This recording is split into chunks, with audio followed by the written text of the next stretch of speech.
불타오르네.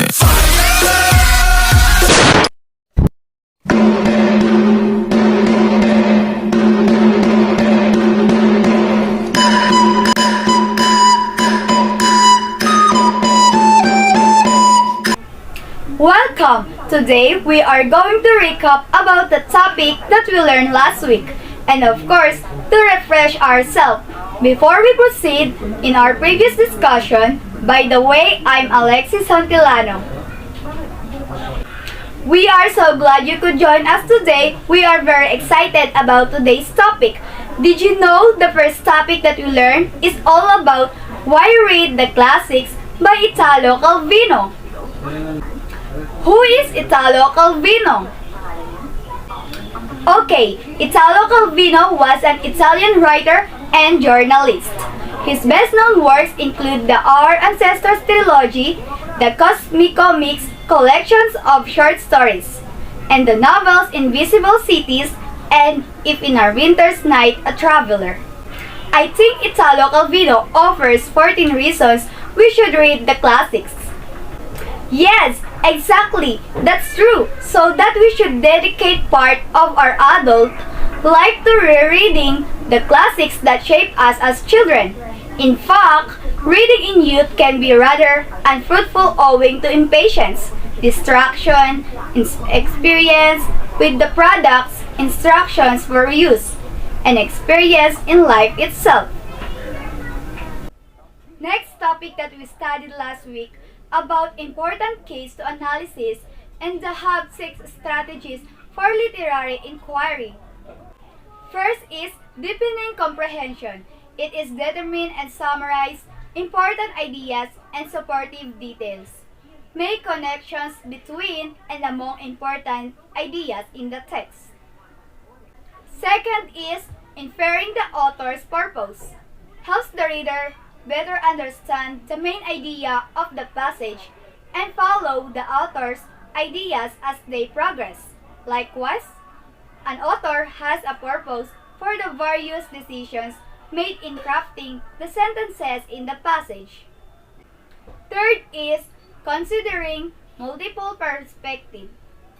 It is important to look at topics from multiple perspectives so that we are able to see the whole picture, which better enables us to find the root cause of the problem and discover a solution that takes the needs and feelings of everyone involved into consideration.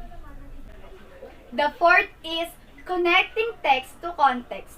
While context is the surroundings of the text, whether it is created within the text or describing the situation of the author's life in which the text was written. Fifth is generalizing and applying themes in everyday language. A generalization is defined as a broad statement or an idea that is applied to a group of people or things. And last is continuing the conversation across multiple texts. To send an honest compliment, make a reference to something that they mention. And of course, this is followed by 8 tools for literary analysis. They have plot. This is centered on one moment, an interruption of a pattern, a turning point, or an action that raises a dramatic question which must be answered throughout the course of the story. Next is setting, the location and time frame in which the action of narrative takes place. Next is character. A character is a person, animal, being, creature, or thing in a story. Writers use characters to perform the action and speak dialogue, moving the story along a plot line. Next is theme. This is the message the writer is trying to recover through the story. Often the theme of a story is a broad message about life. The theme of a story is important because a story's theme is part of the reason why the author wrote the story. Next is narrative. Perspective refers to a set of features determining the way of a story is told and what is told. It includes the person who is telling the story or the narrator as well as the character, from whose point of view the story is told, or the focalizer. Next is figurative language. Is a language that uses words or expressions with a meaning that is different from the literal interpretation. Plays a major role in compelling literary works. Its primary purpose is to force readers to imagine or intuit what an author means with an expression or statement. Next is style, diction, or tone that describes the way the author uses words, the author's word choice, sentence structure, figurative language, and sentence arrangement all work together to establish mood, image, and meaning in the text. And lastly is structure, sentence, and paragraph. Controls the major elements of a story, including plot, characters, setting, and theme. In short stories, a narrative structure is most common. In this, we see the plot introduce, a crisis or complication, and resolution. Okay, maybe all of us here have understood what we learned last week. So, at this time, I hope to listen, understand, and learn from what we will teach today. Thank you very much and enjoy our prepared presentation. Establish and follow rules for active listening. Try to feel and understand what the speaker is saying. Listen with a purpose.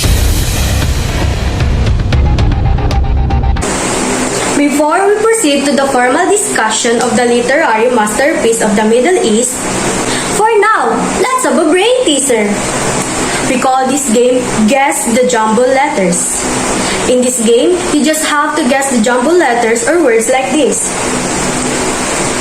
And after that, you have 10 seconds to type your answers at the chat box. You will encounter these words later when we are discussing the different stories from Middle East. For now, let's begin the game. The first jumble letter is this. This word is a domesticated hoofed mammal of the horse family with long ears and a braying call. It is used as a beast of burden. Your 10 seconds starts now.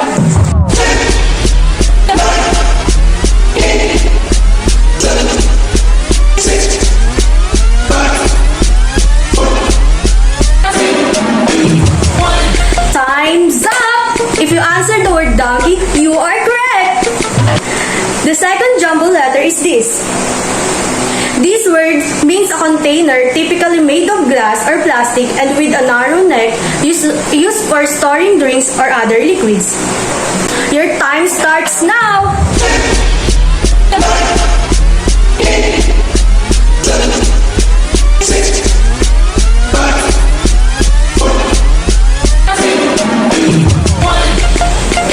Time's up! If you answered the word bottle, you are correct. The third jumble letter is this.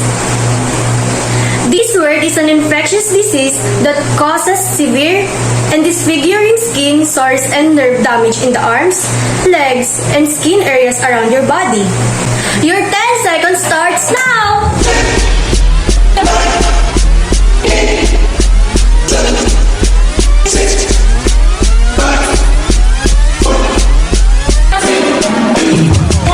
Time's up! If you answered the word leprosy, you are correct. The fourth jumble letter is this.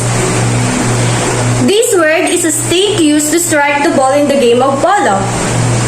Your 10 seconds starts now!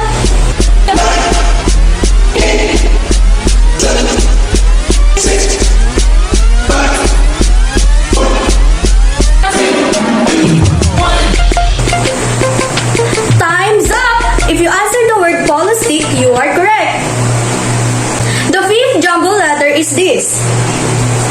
This animal is a small slender antelope that typically curve horns and a yellowish-brown coat with white underparts. Your 10 seconds starts now!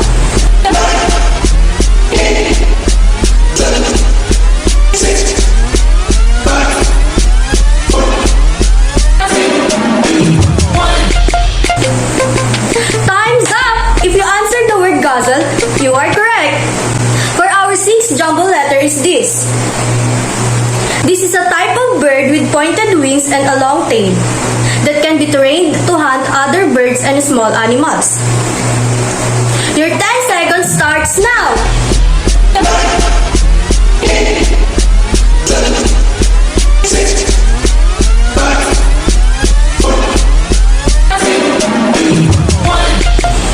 Time's up! If you answer the word falcon, you are correct.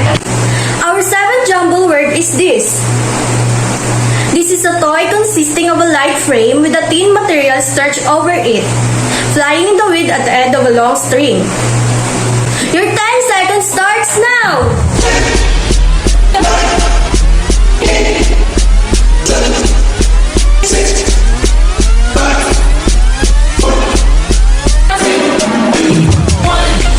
Time's up! If you answered the word kite, you are correct.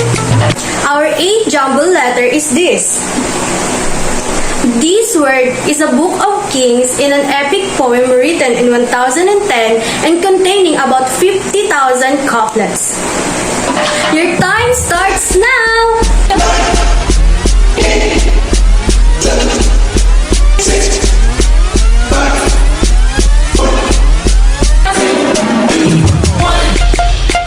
Time's up! If you answered the word Shanama, you are correct. Our 9th jumble letters is this. This is a movement or sound that is repeated at regular intervals, forming a regular pattern or beat. Your 10 seconds starts now!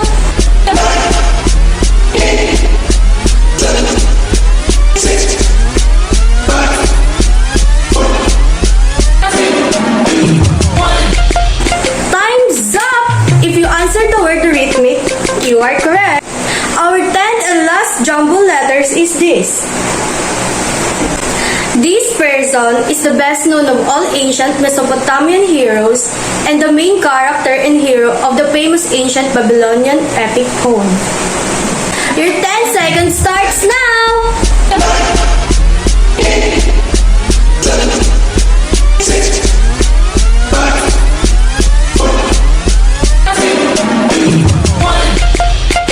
Time's up! If you answered the word Gilgamesh, you are correct.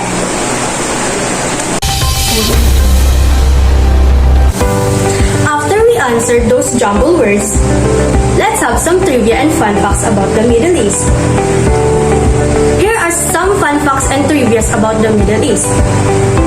The first trivia is, the Middle East consists of 18 countries, such as Bahrain, Cyprus, Egypt, Iran, Iraq, Israel, Jordan, Kuwait, Lebanon, Oman, Palestine, Qatar, Saudi Arabia, the Syrian Arab Republic, Turkey, the United Arab Emirates, and Yemen. The second trivia is, the Middle East is known as the crossroads of the world. When we say crossroads, this is the intersection of two or more continents. Middle East connects the three continents such as Asia, which is the largest continent in Earth, the second largest continent, which is the Africa, and the lastly is the Europe, which is the 6th largest continent. The rankings of the continents is based on their land areas or the size of their land. The third trivia or fun facts of the Middle East is that in the Middle East there are 60 more than languages. Yes, you heard it right. 60 languages, but the most popular or known is the Arabic. It is the most commonly spoken language in the Middle East and the world's 5th most widely spoken language. The third trivia and fun facts of the Middle East is that the three largest monotheistic and Abrahamic religions in the world, such as Judaism, Christianity, and Islam. These three religions are all born in the Middle East. These three monotheistic religions are all believing in one God. Judaism. Their God communicates to believers through prophets and rewards good deeds while also punishing the evil one. In Christianity, they believe that there's only one God and He created the heavens and earth. This divine Godhead consists consists of three parts: the Father, the God Himself, the Son, Jesus Christ, and the Holy Spirit. Islam is the second largest religion in the world after Christianity, and the most widespread religion in the Middle East is Islam. Apart from being the largest religion in the Middle East, it is also one of the largest religions in the world. The fourth trivia and fun facts of Middle East is the three of the seven wonders of the ancient world are all in the Middle East, such as the Great Pyramid of Giza, the Hanging Gardens of Babylon, and the Lighthouse of Alexandria. The second to the last fun facts and trivias of Middle East is the three major ethnicities of the Middle East are the Arabs, Persians, and Kurds. The last fun facts and trivias is the example of different things that were invented and discovered in the Middle East, such as coffee from Yemen and Ethiopia in the 11th century. It is discovered by an Ethiopian shepherd named Khaldi, who first discovered the effects of coffee beans when he noticed that his herd of goats became significantly more energetic after eating a certain berry. The second invention is the toothbrushes from Babylonia and Egypt in 3500 BC. The first toothbrush was made by fraying the edges of the twig by the ancient Babylonians. The third invention is the telling time. From 2000 BC in a modern-day Iran and Iraq. One of the most significant inventions of the Middle East was the clock, and even formalized timekeeping itself. The system of counting from 0 to 60 are originated from 2000 BC in Sumer or modern-day Iran and Iraq. The fourth invention is the soap. From 2800 BC in ancient Babylonia, soap was invented by the Arabs by combining vegetable oils, sodium hydroxide, and aromatic oils. The fifth invention is the algebra and the algorithm. From the 9th century Iran, Al-Khwarizmi was the 9th century Persian mathematician who is often referred as the father of algebra. It is for his scholarship in the subject he also invented the algorithm. And lastly, the modern-day invention is the Burj Khalifa. It is the tallest building in the world that is located in one of the countries of the Middle East. It is in the United Arab Emirates. Literary masterpiece from the Middle East exploring the ancient and contemporary world. Audio Jungle. Audio Jungle.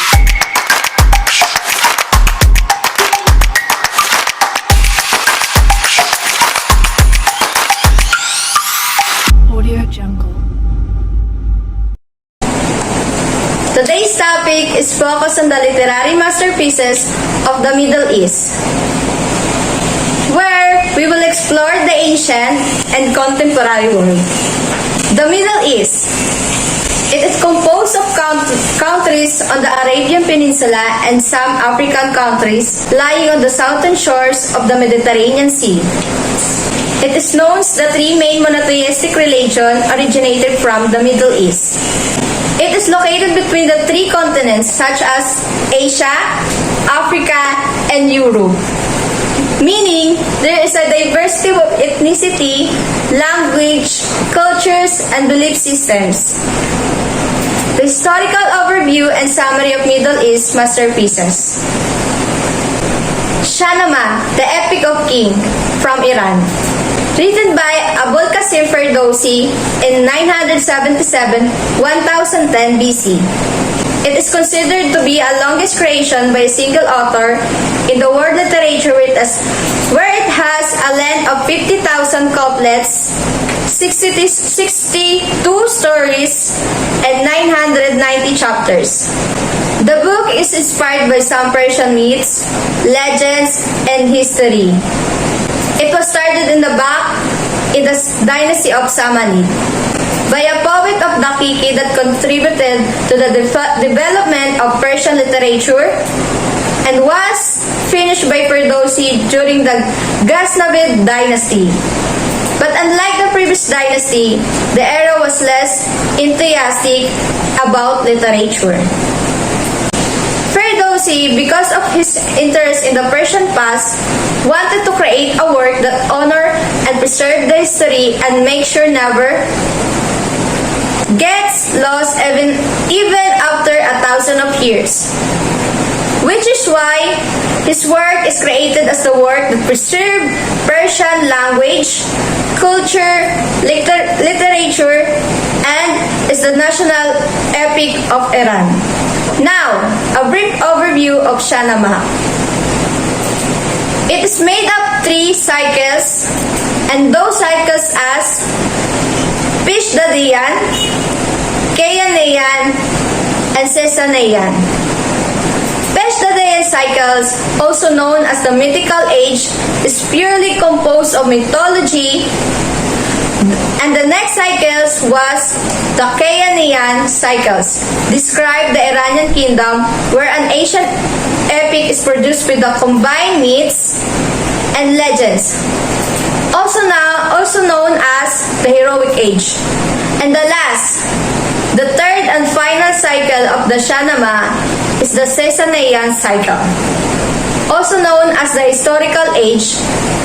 It mixes history with legends to provide account for the Sassanian monarchy and the last dynasty before Arabs conquered Iran. The Shahnameh is filled with stories that show relationship to a man to woman, parent to child, king to subject. Ferdowsi highlighted the concept of malfeasance, of the abuse of power and authority, and the many problems that comes with it in his work. All the cycles have parts that show the danger of being prideful, entitled, and unjust nobility. The summary of Rostam and Sohrab. Rostam is a Greek hero of Iran, patrolling the borders of it when his horse got lost. He then went to Turan in search for his missing horse, and the local ruler did hesitate to invite him to stay over for the night. While he was resting, the Princess Tamain told him her feeling, and they decided to have a child together. When his horse was found, Rostam returned to Iran knowing Tamain was pregnant with his child. A son is born named Sohrab. When Sohrab grew older, his mother told him about his father, which made him gather an army to search for Rostam and make him the king of Iran, which means that he had to overthrow the current ruler. When Rostam was summoned by the generals of Iran to fight incoming threat, it was never revealed him who Sohrab is. In the fight when Sohrab got the upper hand, his compassion overpowered his desire to defeat the army, which helped Rostam take advantage and wound him. As Sohrab was dying, he revealed to Rostam who his father is and that he will avenge him. Rostam found out that Sohrab is his son. At that moment when he killed him, Rostam and Sohrab is one of the well-known story in Shahnameh. It is a tragedy about father who ends up battling each other and one of them ends up dying. The summary of Kite Runner from Afghanistan. A novel written by Afghan-American was named Khaled Hosseini in 2003 and known to have a movie adaptation back in 2007. It is historical fiction that is set in an historical event in Afghanistan, which is the Afghan War that started in 1978. The novel follows an Afghan man who is recalling his experience in the war as a boy who escaped their country to live as a man who came back for a mission. It is about betrayal, character build-up, and redemptions. In chapter 20, Amir and Farid went looking for Sorab and saw just how much Kabul has changed. When they get to the orphanage, the director tells them that Sorab isn't there and wasn't taken by the Taliban's a month ago. The summary of rhythmic exercise from Egypt. It is a short story by Muhammad Maksanki, and it talks about the journey of family trying to avoid obesity while staying at home during the curfew hours by dancing all the time. The story begins with the family feeling as if their bodies were becoming heavy as the time passes. But due to the lack of activities they've been doing under the rising curfew hours, they decided to move around, along with the music, and everyone easily added into their routine. Unbeknown to them, a sniper on the other building across from them is watching. A shot was fired, causing the family extreme panic. 1001 Nights. It also called the Arabian Nights, and in Arabic as Al-Layla wa Layla. It is a collection of short stories, fables, folk tales, romance, and tragedies, historical, originated from the Middle East. It was written by multiple authors from different timelines. 1001 Nights contains many famous stories such as Aladdin, Sinbad and the Sailor, Ali Baba and the 40 Thieves, and more. Some stories even contain stories within them as well, having character and plots told. The book followed the story of a king whose heart is broken by his wife because of infidelity. Because of it, every woman he marries, he kills the next day. The royal vizier daughters volunteered to marry the king to save her father's life and others.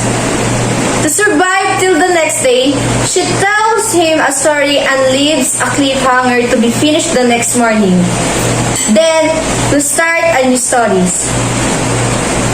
And will also be finished the next day. This went on for 1001 nights, approximately 2 years and 8 months. By then, the king had already gotten over his broken heart and has 3 children. There was no more killing of wife after that. They ruled over the kingdom with kindness, thanks to his selfless and clever wife. The earliest inputs in the book were written during the 9th century in Arabic. In later years, the story changed as it was translated after circulating around the Middle East. It reached France, was translated with 2 stories added, Aladdin and Ali Baba, which was from Arabian folk tales. The first English version was written in 19th century by Sir Richard Burton. The summary of Fisherman and the Genie. It is a frame story with a frame story. As the plot of the story progresses, 2 other stories will told. The one that fisherman tells the genie to make sure he is rewarded for freeing the genie. And the other is the story that prince told the sultan, which brought them closer as a friend. If you look at it, all of the stories could stand on their own and would not be bothered if a story is removed. Most of them had a little relations to one another. The summary of Ali Baba and the 40 Thieves. It is a folk tale added to 1001 Nights during its French translation in 18th century.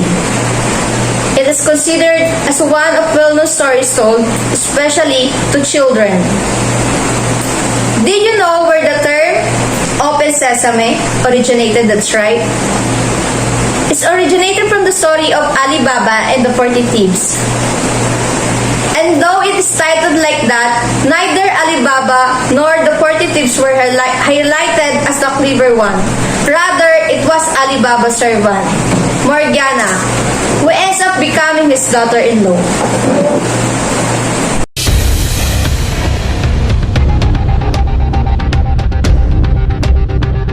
Audio Jungle.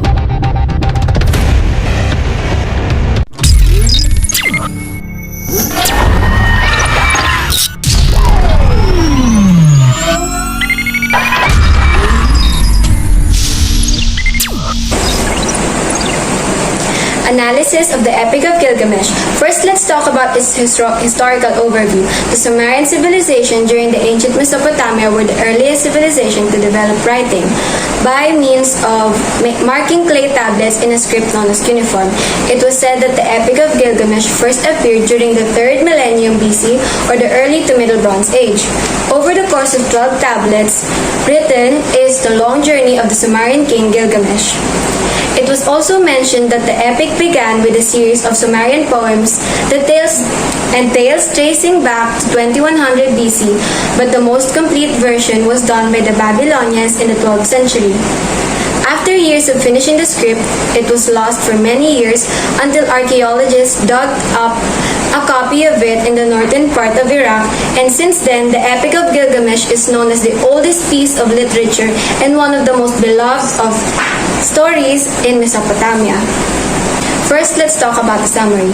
Gilgamesh, 2/3 gods and 1/3 man, is the king of Uruk, not the best kind of king, because he only cares about his own well-being, which is why his own people called out to the gods for help.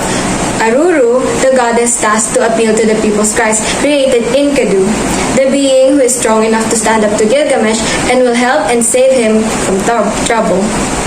A man who saw Enkidu with the animals as if he was one of them, rushed towards the kingdom and asked Gilgamesh for a prostitute to seduce Enkidu with. He returned with Shamat, a temple prostitute who served Ishtar, goddess of love and war. Shamat was successful with her task, and by the end of 6 days and 7 nights of satisfying Enkidu, he was no longer accepted by the animals. Shamat helped Enkidu adjust to the new surroundings and told him stories about Gilgamesh which intrigued him. On his way to see Gilgamesh, he found out that Gilgamesh would be sleeping with his newly wedded wife and decided that he must stop it. While Gilgamesh was asleep, in his dream, he encountered with Enkidu and it was eager to find him. Upon meeting in the streets of Uruk, they broke out into a fight, Gilgamesh being the victorious one in the end. They become great friends, inseparable even.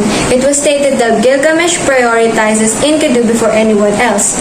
When Enkidu tells Gilgamesh about Humbaba, a monster that lives within the cedar forest, Gilgamesh was set to defeat Humbaba.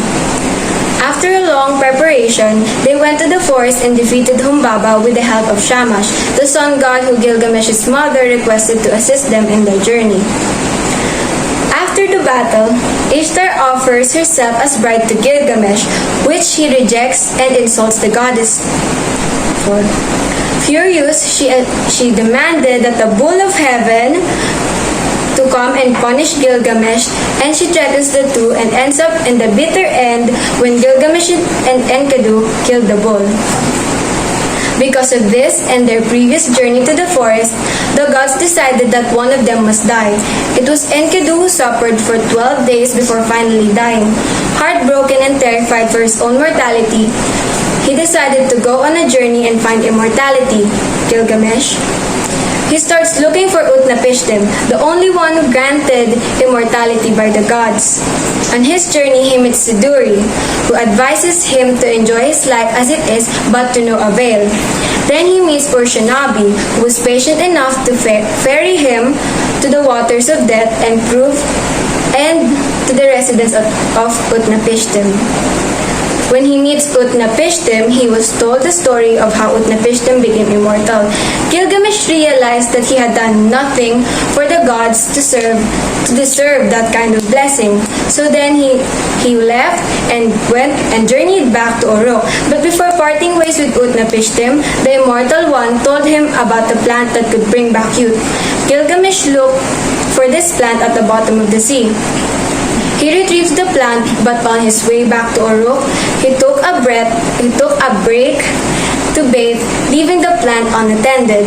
A serpent appeared and steals the plant, leaving a devastated Gilgamesh. Gilgamesh, however, with his new companion, Urshanabi, went back to Uruk empty-handed, and he realized that the great city of Uruk is his legacy. If run well, could be his greatest. He no longer seeks to become immortal, rather he wants to live his life the best he could and rule over the people as the best king they will ever have. Now let's analyze the Epic of Gilgamesh using the 8 tools discussed earlier. First, we have the plot. In the Epic of Gilgamesh, there are more than one journey that the main hero Gilgamesh goes to. The first one is when he and Enkidu went to the forest to defeat Humbaba, and the second one is when Gilgamesh searched for immortality. This story has more than one rising and falling action. If you take a look at this graph, there are multiple rising and falling actions and climax before leading up to the conclusion, or rather down. The first one being Gilgamesh and Enkidu's anticipation to meet each other, battling each other in the street of Uruk and becoming the best of friends. The next one is when the two of them came face to face with Humbaba, defeating him and celebrating. When Ishtar got insulted and plotted against Gilgamesh and Enkidu, defeating the Bull of Heaven and Enkidu dreaming of the gods. Enkidu's death ignited Gilgamesh's fear of death and getting the plant that will restore his youth and returning back to Uruk empty-handed. I can say that the plot of this story is episodic, meaning that there are multiple stories being formed, not just one. In the Epic of Gilgamesh, it is chronological as well, where the first event affects the next one. The plot also falls under overcoming the monster in the early parts, where Humbaba is the monster being said to be defeated by the hero, and Quest, when Gilgamesh searched for immortality only to find a new outlook on life. Another plot which would be necessary to include is the voyage and return. This type of plot, since Gilgamesh is included because Gilgamesh was set to make his legacy by killing Humbaba. That would mean that he would have to journey and then come back to prove that he had succeeded. Now let's talk about the structure. Being written in a clay tablet during the ancient Mesopotamia, the story was divided according to how many characters filled the tablet in cuneiform script. There are 12 tablets that present the complete story of the Epic of Gilgamesh. But the cuneiform script required the clay to be wet, and rather than actually writing it down on clay, the Sumerians pressed characters on it using the cuneiform system. Now let's talk about description. According to the tale, Gilgamesh is a handsome, athletic young king of Uruk city. Enkidu was the one who is able to match him, then heads for Uruk and meets Gilgamesh. And then they fight. Gilgamesh wins the fight, and he and Enkidu become best of friends. This is the beginning of their journey together. Next, we'll talk about compare and contrast. When reading the Epic of Gilgamesh, there is a story in the Tablet 11 that refers to the flood that destroyed the human race. Readers today read this part of the epic and quickly compare it to the very similar story in Genesis chapter 6 verse 9. At first glance, the two stories seem to be extremely similar. Although there are some obvious similarities, when looking at it closer, there are some subtle differences. Their differences may seem minor but actually have a large impact on the moral of the story. Another is the creation of Enkidu and as Gilgamesh's match. It is similar to the creation of Eve for Adam. It is similar in terms of creating them as companion, but different in terms of their impact towards the story and how the story progresses. Order and sequence. There is a number of interventions from gods and goddesses in Gilgamesh's journey. Sometimes the interventions is for the greater good, but there are times that there are casualties, like when the Bull of Heaven was released, killing hundreds of men. Now, problem and solution. The major problem that Gilgamesh faced is the death of Enkidu, and his solution was to become immortal. However, this solution was so impossible to achieve that he ended up with an alternative one. That does not only benefit him, by the way, and it also benefits his entire kingdom. Now let's talk about cause and effect. The Epic of Gilgamesh is filled with cause and effect situations. Each major part has its own. Like the first scene where Gilgamesh oppressed the people for his own pleasure, they cried out to the gods who gave them Enkidu, or when Gilgamesh insulted and humiliated Ishtar, causing the Bull of Heaven to wreak havoc into the city of Uruk. Next, we have settings. The story is stated to be in the 2700 to 600 BC during the ancient Mesopotamia, when it was believed that gods ruled over the world. The story itself moves from one place to another at times, starting at Uruk, where the city that Gilgamesh rules over and where the fight between him and Enkidu started. Then there's the Cedar Forest, home of Humbaba, and when Gilgamesh journeyed to see Utnapishtim, his surrounding often changes as well. The general mood of the story also changes as the story goes on. In the beginning, the ambience was only good and relaxing for Gilgamesh, and while his subjects were not happy with the way he rules over them, it's clear to say that if they could overthrow him, they would. Unfortunately, he cannot be defeated easily, for it is said over and over that he is the strongest of men. However, by the end of the story, the people acknowledged his change in character and they served him as he serves them. They lived in Uruk with prosperity and under the great and brave King Gilgamesh. After his encounter with Enkidu and describing his feelings when he was with him, it shows a romantic, brotherly vibe and that cannot be ignored. After all, Enkidu was created to be his match, and for him to have a companion who will relate to him, being in a physically superior being over men. Now let's talk about characters. I will only be talking about the characters that made major impact on the story and plot of the Epic of Gilgamesh. First and foremost, we have Gilgamesh, son of the goddess Ninsun, and is said to be the strongest of men, for he is 2/3 god and 1/3 man, meaning he is still mortal. In the beginning, he is self-centered and he abuses his power for his own gain as an oppressive ruler, and he does not have any significant relationship with anyone. But after meeting Enkidu, he learns to value others and have a meaningful relationship with him. Stubborn and persistent, once he sets his mind to something, not even Enkidu could stop him. Courageous and brave is also something worth mentioning for the hero of the story. Monsters doesn't scare him, not even a furious goddess does. Next is Enkidu. He is almost Gilgamesh's equal in terms of size and strength, but unlike him, he is sensitive to the world because of his time spent with the animals. He is like a blank canvas when first experiencing what it was like to be human.